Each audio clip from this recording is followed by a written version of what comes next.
Olá, boa tarde. Está começando o JG, primeira edição. Vamos aos destaques. Polícia Civil prende líder de facção criminosa em Monte Azul. Criminosos são detidos após comemorarem assalto a caminhoneiro nas redes sociais. Clássico entre Cruzeiro e Atlético ainda repercute entre jogadores das duas equipes. E ainda, saiba a diferença entre casamento e união estável. Essas e outras notícias agora no Jornal Gazeta Norte Mineira.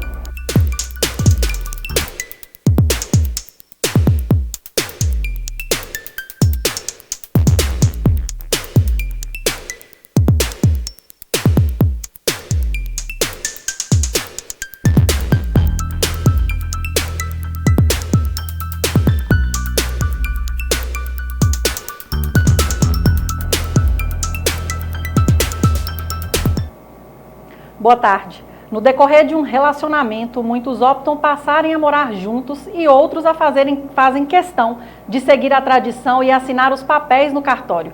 No entanto, o que muitos não sabem é que há implicações legais, tanto para a união estável quanto para o casamento. Na reportagem de Silvana Monteiro, ela explica as diferenças entre os dois tipos de união. Juntar os trapos, amigar, unir as escovas de dentes.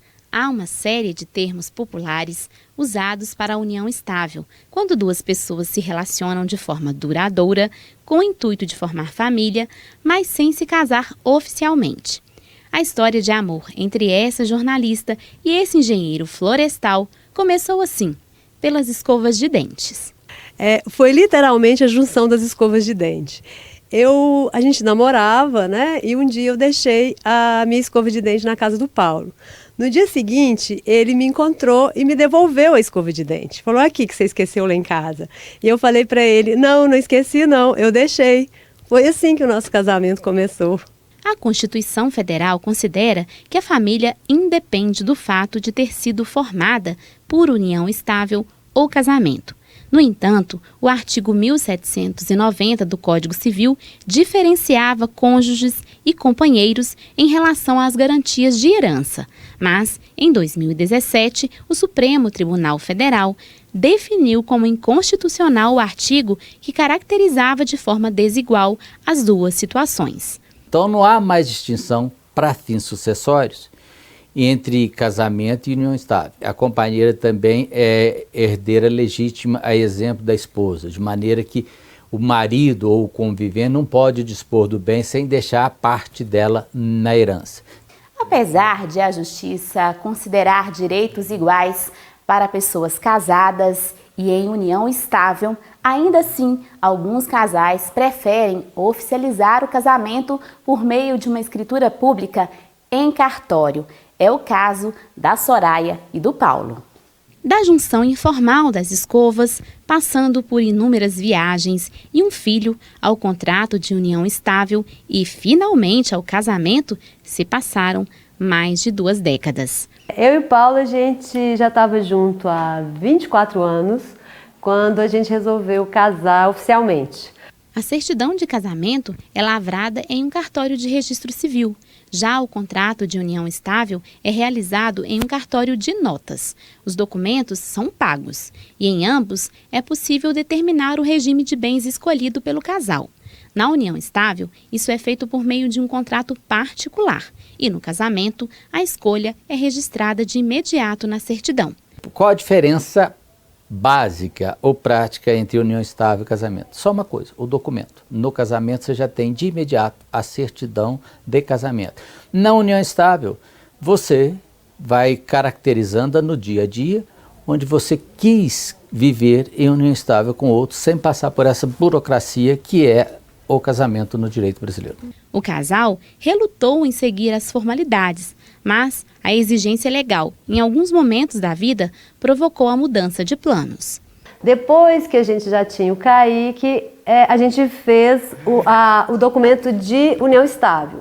Mas a gente fez o documento de união estável por uma simples razão, para o Paulo ser meu dependente num plano de saúde.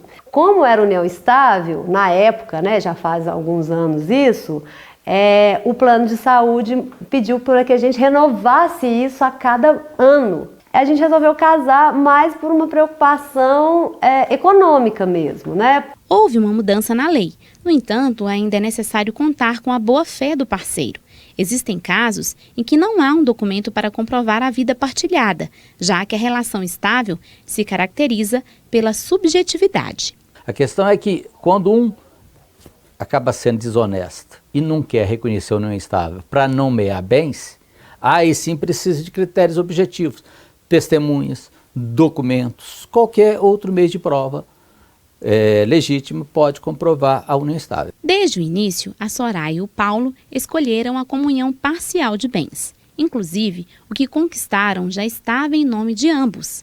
Mesmo assim, o casal preferiu providenciar também o registro para, em casos de necessidade, evitar uma ação judicial, muitas vezes provocada pela exigência de provas documentais. A jornalista sugere a quem vive a união estável informal fazer pelo menos o contrato, por uma questão de garantia de direitos. Porque eles podem ter problema no momento em que a união acabar, né? ou pela separação ou pela morte de um dos dois. Porque o companheiro vai precisar entrar na justiça para provar que vivia em união estável com aquela pessoa. No próximo bloco, Polícia Militar apreende supostos traficantes na região.